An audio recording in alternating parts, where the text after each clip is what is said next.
आधी हकीकत आधा फसाना। हो सकता है आप में कुछ लोगों ने गोमुख को पहले भी देखा हो, लेकिन अब वहां आम लोगों का जाना मुमकिन नहीं। कई तरह की रोक लग चुकी है। अब गोमुख तक कुछ गिने चुने लोग या रिसर्च करने वाले वैज्ञानिक ही जाते हैं। लेकिन क्यों? वहां ऐसा क्या खतरा है, ऐसी क्या बात है जिसकी वजह से लोगों के जाने पर रोक लगा दी गई? इन सब बातों ने गोमुख के बदलने से जुड़े रहस्य को और गहरा दिया। हमारी टीम किसी तरह गोमुख पहुंचकर वहां के ताजा हालात को कैमरे में कैद करना चाहती थी। सुनने में तो आसान लगता है, लेकिन गोमुख का सफर मुश्किलों से भरा निकला।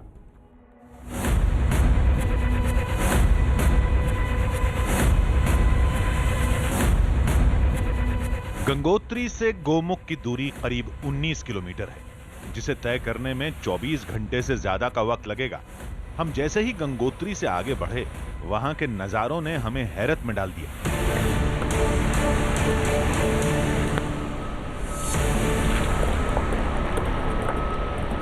गंगोत्री से करीबन 2 किलोमीटर की चढ़ाई चढ़कर इस वक्त जहां हम पहुंचे हैं, वहाँ की तस्वीर आपको दिखानी इसलिए भी हमने ज़रूरी समझी क्योंकि एक वक्त था जब जिस चट्टान पर मैं खड़ा हूँ वो चट्टान बर्फ़ से लबालब भरी होती थी। लेकिन अब इस पूरी चट्टान को अगर आप तस्वीरों में देखें तो आपको पूरी सूखी हुई नज़र आएगी। कहीं बर्फ़ की कोई भी छोटी सी परत आपको नज़र नहीं आएगी क्योंकि पूरी की पूरी बर्फ़ जो है वो पिघल चुकी है। ये सूखे पहाड़ आपको नज़र आएंगे, चारों तरफ आप जहाँ देखें तो आपको सिर्फ सूखे पहाड़ नज़र आएंगे। लेकिन एक वक्त था ये पूरे पहाड़ भी बर्फ़ से ढके रहते थे और पानी जो है लगातार इस वक्त यहाँ से रिसता हुआ नज़र आ रहा है क्योंकि बर्फ़ जो है ख़त्म हो चुकी है और जो थोड़ा बहुत बर्फ़ भी थी वो पिघल रही है और इस तरीके से पानी के बहाव के चलते ये नदी में जाती हुई नज़र आ रही है।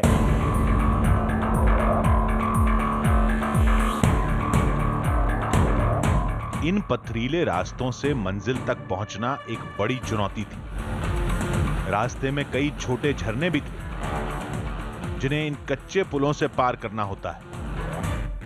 गंगोत्री से जब हम गौमुख के लिए चले थे तो हमें लगा था कि रास्ता जितना आसान हमने सुना है या पढ़ा है उतना ही आसान होगा, लेकिन जब हमने चलना शुरू किया तो कुछ किलोमीटर बाद ही समझ आया कि चीज़ें उतनी आसान नहीं हैं। आपको इस तरीके से पथरीले रास्तों से होते हुए गुजरना पड़ेगा और उसके बाद कुछ जगहें तो ऐसी भी आएंगी जहां पर आपको इस तरीके से कच्चे पुलों से होकर गुजरना पड़ता है। ये पुल आमतौर पर इसी तरीके से बनाए जाते हैं, लेकिन बताया जाता है कि जब पानी का बहाव काफ़ी ज़्यादा होता है तो ये पुल जो हैं वो टूट जाते हैं। ऐसे में हर साल इस तरीके के पुल बनाए जाते हैं, यानी कि अगर ये पुल कच्चा पुल जो है जिसमें कि ज़्यादा देर तक मैं खड़ा भी नहीं रह सकता, इसलिए मुझे क्रॉस करना पड़ेगा, इस पुल को आमतौर पर क्रॉस करते समय भी कई बार ये टूट जाता है। तो ये यात्रा इतनी आसान नहीं है, काफ़ी ज़्यादा मुश्किल है। गंगोत्री से करीब 5 किलोमीटर आगे जाने के बाद बर्फ से लदी चोटियां दिखाई देने लगी।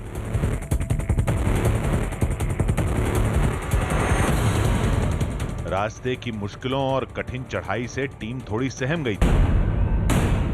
गोमुख का जिक्र कई पौराणिक ग्रंथों में मिलता है, लेकिन हमारी मंजिल तो आज का गोमुख था, जिसके सफर में कुछ घंटे की यात्रा के बाद हमारी टीम चीड़वासा में थी। गंगोत्री से अब करीबन हम 10 किलोमीटर ऊपर आ चुके हैं और अब हम जहां पहुंचे हैं उस जगह का नाम है चीड़वासा। चीड़वासा इसलिए क्योंकि इसके आसपास सिर्फ चीड़ के पेड़ ही नज़र आते हैं। तस्वीरों में आपको दिखाने की कोशिश करते हैं। लंबे लंबे जो पेड़ आपको नज़र आ रहे हैं ये दरअसल चीड़ के पेड़ हैं जो आमतौर पर पहाड़ों पर ज़्यादा नज़र आते हैं और इस पूरे इलाके में चीड़ के पेड़ काफ़ी ज़्यादा हैं, इसलिए इस इलाके को चीड़वासा कहा जाता है। जहाँ तक ऊंचाई की बात करें, 10 किलोमीटर चढ़ चुके हैं और 10 किलोमीटर चढ़ने के बाद जो ऊंचाई है उस ऊंचाई के बारे में यहाँ पर लिखा हुआ है। ऊंचाई 3600 मीटर यानी कि 3600 मीटर की ऊंचाई पर हम इस वक्त मौजूद हैं। काफ़ी ऊपर आ चुके हैं, इसलिए थोड़ी सी परेशानी ज़रूर हो रही है चढ़ने में भी, सांस लेने में भी, क्योंकि जैसे जैसे ऊपर चढ़ते हैं वैसे वैसे थोड़ी परेशानी और ज़्यादा बढ़ जाती है। लेकिन अभी हम सिर्फ 10 किलोमीटर चढ़े हैं, 9 किलोमीटर और जाना बाकी है, उसके बाद हमें गोमुख के दर्शन हो पाएंगे। चीड़वासा से आगे बढ़ते ही मौसम रंग बदलने लगा। ऑक्सीजन की कमी, धुंध से देखने में दिक्कत और पथरीले रास्ते, मुश्किलों में कोई कमी नहीं थी। हम जैसे जैसे गोमुख के रास्ते में आगे बढ़ते जा रहे हैं वैसे वैसे मौसम भी ख़राब होता जा रहा है। इस वक्त की स्थिति ये हो चली है कि कोहरा काफ़ी ज़्यादा घना हो चुका है और सामने का रास्ता बिल्कुल भी नज़र नहीं आ रहा। अगर हम अपनी नज़र से देखें तो सामने कुछ नहीं है, कैमरे की नज़र से आपको दिखाएं तो आप भी देख सकते हैं कि आपको थोड़ी दूरी तक, यानी कि सिर्फ 20 से 25 मीटर की दूरी तक आपको चीज़ें दिखाई देगी। उसके बाद घना कोहरा है। घने कोहरे में हमें एक शख्स आता हुआ दिखाई दिया। पूछने पर पता चला ये एक गाइड है और एक टीम को गोमुख छोड़कर वापस जा रहा है। कितना परेशानी भरा रहता है उतना आगे जाना? परेशानी तो है सर, बर्फ़ गिरे ऊपर से, ठंडा है। अच्छा, ठंडा भी होगा, सांस लेने में भी दिक्कत होगी, आगे जाने में दिक्कत होती होगी। बिल्कुल सर। अच्छा, तो आप ऐसे ही जाते रहते हैं वहाँ ऊपर नीचे? जाते रहते सर हम। अच्छा, तो कितने चक्कर लग जाते हैं आपके? लग जाते सर, कभी 4 कभी 5।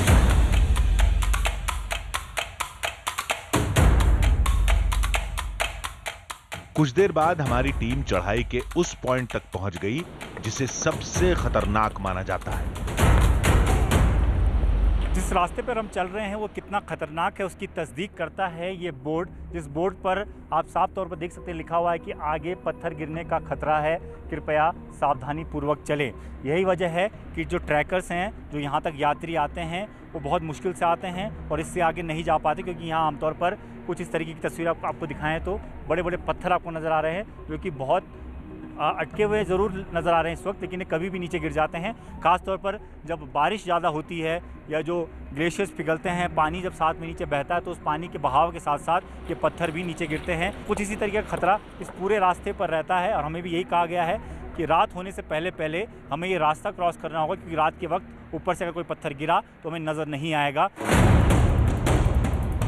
अंधेरा होने वाला था, बारिश शुरू हो चुकी थी। रात में गोमुख की यात्रा करना मना होता है। ऐसे में हमारी टीम भोजवासा पहुंची। गोमुख की यात्रा करने के लिए ये 14 किलोमीटर बाद जो ये भोजवासा है, वहाँ पर इस तरीके की व्यवस्था जो है वो कराई गई है। टेंट लगे हैं और इस तरीके से छोटे छोटे आश्रम बनाए गए हैं और इन्हीं आश्रम में जो तमाम जो ट्रैकर्स हैं या यूं कहें जो यहाँ पर कांवड़ आते हैं, जल लेने आते हैं, तमाम जो लोग हैं वो लोग इन्हीं जगहों पर विश्राम करते हैं, क्योंकि रात के वक्त यहाँ आगे बढ़ना बेहद ख़तरनाक साबित हो सकता है। ऐसे में हमें भी आज की रात भोजवासा में ही बितानी होगी और कल सुबह फिर गोमुख के लिए निकलना होगा। भोजवासा से गोमुख 5 किलोमीटर दूर है। रात में हमारी मुलाकात एक बाबा से हुई। बाबा ने बताया कि हिमालय की गोद में एक नए गोमुख ने जन्म ले लिया है।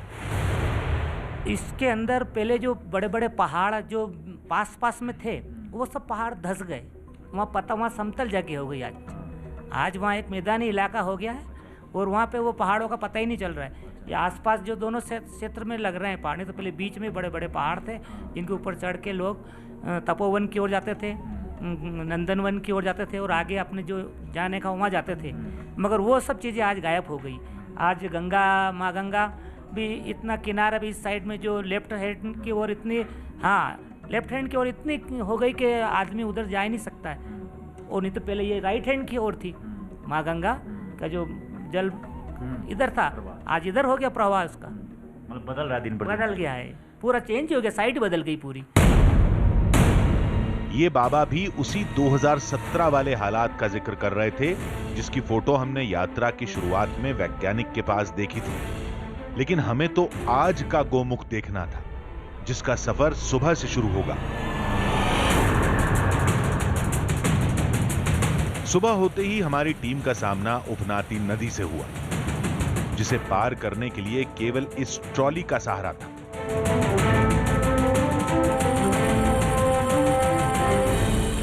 इस वक्त हम एक ट्रॉली की मदद से इस पूरी नदी को क्रॉस करने की कोशिश कर रहे हैं, क्योंकि आमतौर पर जब आपको गोमुख जाना होता है तो ऐसे ही रास्तों से जाना होता है।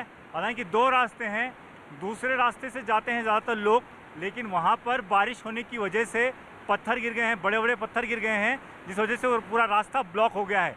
उसके बाद एकमात्र यही रास्ता बचता है जो कि बेहद ख़तरनाक है और इस रास्ते से हर किसी को नहीं जाने दिया जाता। हालांकि हमने इससे पहले ही इजाज़त ले ली थी और SDRF की टीम हमारी मदद कर रही है। इसी मदद के चलते हम इस खतरनाक रास्ते से इस नदी को क्रॉस करते हुए गोमुख की तरफ बढ़ रहे हैं। नीचे नदी का बहाव काफ़ी ज़्यादा तेज़ है, इसलिए अगर आप नीचे की तरफ देखें तो आपको डर काफ़ी ज़्यादा लगेगा। नदी पार करते ही हमारी टीम को गोमुख पर्वत की पहली झलक मिली। हमारी टीम उस तरफ बढ़ चली। तभी हमें रास्ते में कुछ अजीब से निशान मिले। ये शायद वही निशान थे जिनके बारे में हमें पहले बताया गया था। दरअसल जब हम गंगोत्री से ऊपर चढ़े थे गोमुख के लिए, तो हमें बताया गया था कि आपको जगह जगह पर इस तरीके के पॉइंट मिलेंगे। इन पॉइंट्स का कई मतलब निकलते हैं। जैसे कि एक मतलब इसका ये निकलता है कि गोमुख की जो दूरी थी वो इसके हिसाब से नापी जा सकती है कि एक वक्त ऐसा भी रहा होगा कि जब गोमुख का हिस्सा या ग्लेशियर का हिस्सा इस जगह पर रहा होगा और यहाँ से नदी बहना शुरू होती होगी, लेकिन अब यहाँ बिल्कुल सूखा पड़ चुका है, कुछ भी नज़र नहीं आएगा। लेकिन इसका दूसरा मतलब ये भी है कि अगर आपको गोमुख जाना है, गोमुख के रास्ते पर जाना है, तो ये आपको दूर से रास्ता दिखाएगा। आपको ठीक इसकी सीध पर आगे बढ़ना होगा और जब आप इसकी सीध पर आगे बढ़ते जाएंगे तो आप गोमुख तक पहुंच जाएंगे। अब हमारी टीम गोमुख के करीब थी। शायद ये हमारी आखिरी चढ़ाई थी, लेकिन ये चढ़ाई दम निकालने वाली थी।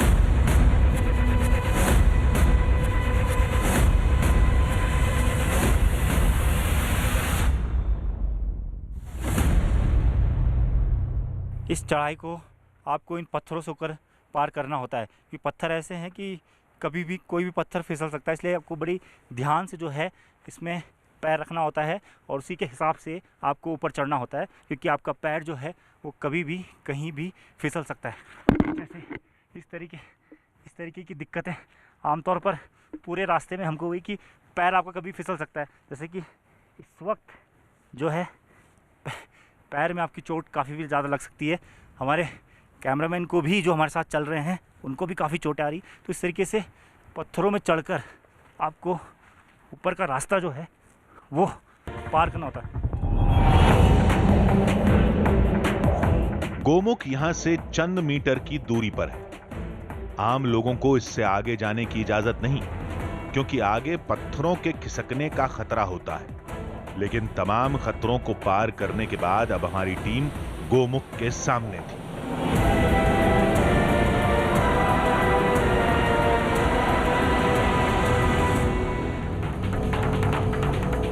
गंगोत्री से 19 किलोमीटर की चढ़ाई के बाद गोमुख पर्वत हमारे सामने था। एक विशाल गुफा से जल तेजी से बह रहा था।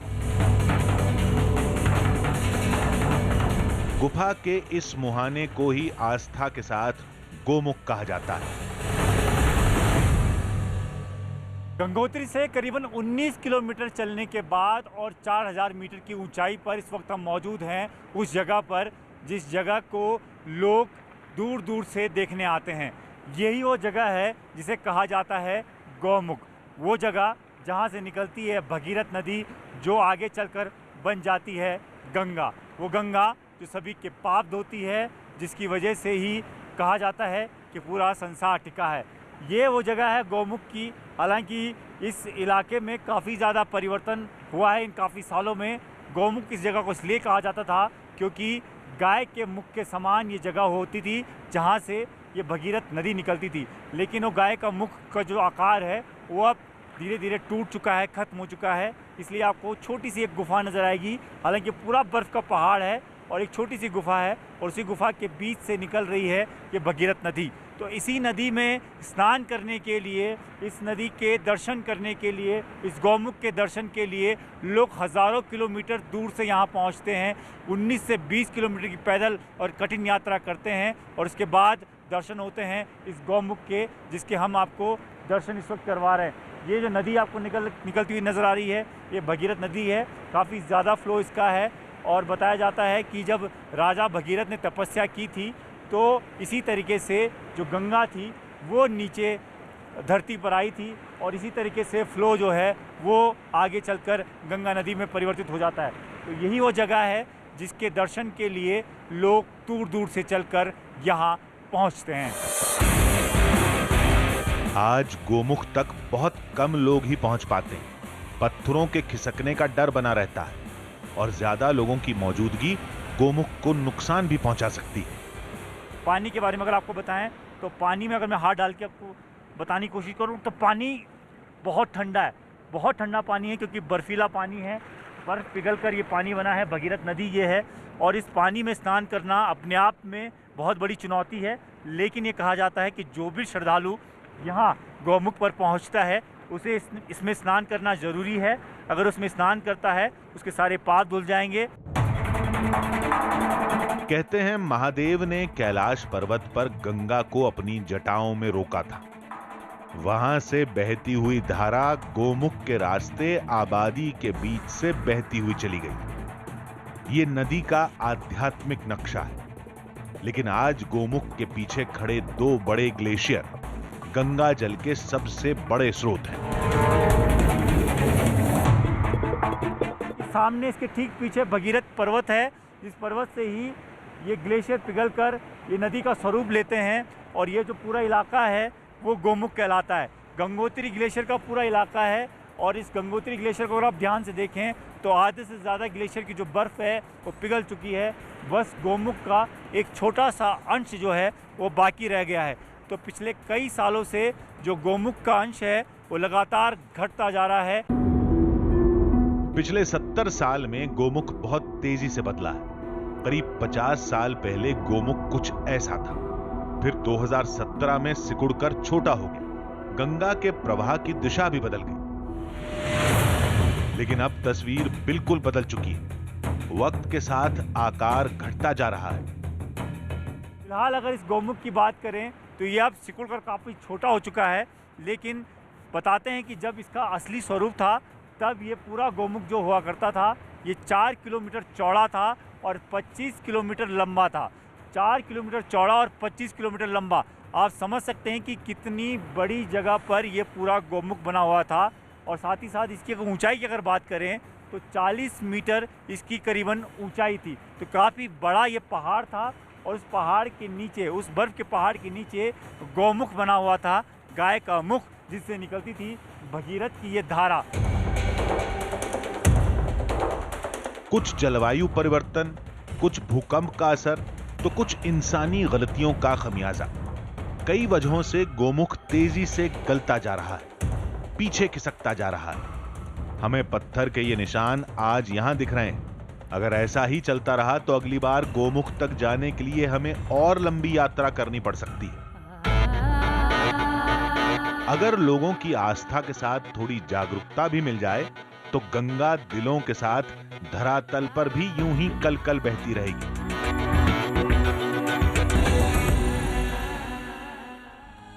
आज की दुनिया तर्कों पर चलती है।